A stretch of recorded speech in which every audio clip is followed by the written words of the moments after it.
Ассаламу алейкум, эфирде жаңалықтар информациялық бағдарламасы.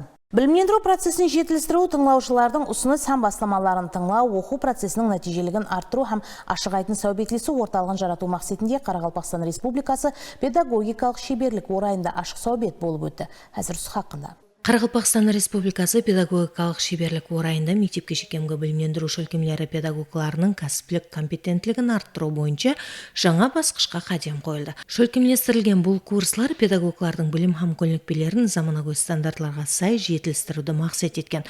Курслар 100 сағатлық оқу бағдарлама декарында шөлкемлестірілген. Бағдарлама социалық көнікпелер, кәсіптік компетенция һәм тәлім-тәрбие процесіндегі инновациялық қатынасларды өз ішіне алады.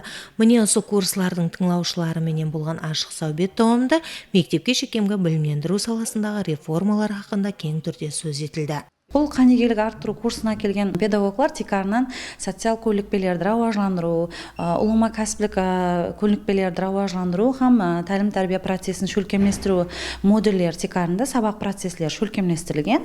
Бұл сабақ процесслері текарынан теориялық һәм де әмели көріністе әмелге асырылады. Және де көшпелі сағатларымыз бар. Бұл көшпелі сағатларда текарынан сол бақшаларда әмели түрде барып көріп сабақ процесслерін үйреніп келеміз біргелікте.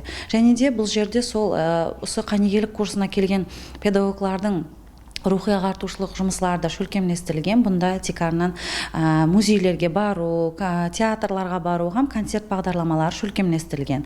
Және де білімлерін және де беккемлеу үшін тыңлаушылармен біргелікте көп қана көрік таңлауларда шөлкемлестіріліп, ай сайын өткізіліп келмекте. Ләж барысында қатынасушылар тыңлаушылардың бос уақытын мазмұнлы өткеру мақсатында шөлкемлестіріліп отырған мәдени ләжлар бойынша пікір һәм ұсыныстарын білдірді.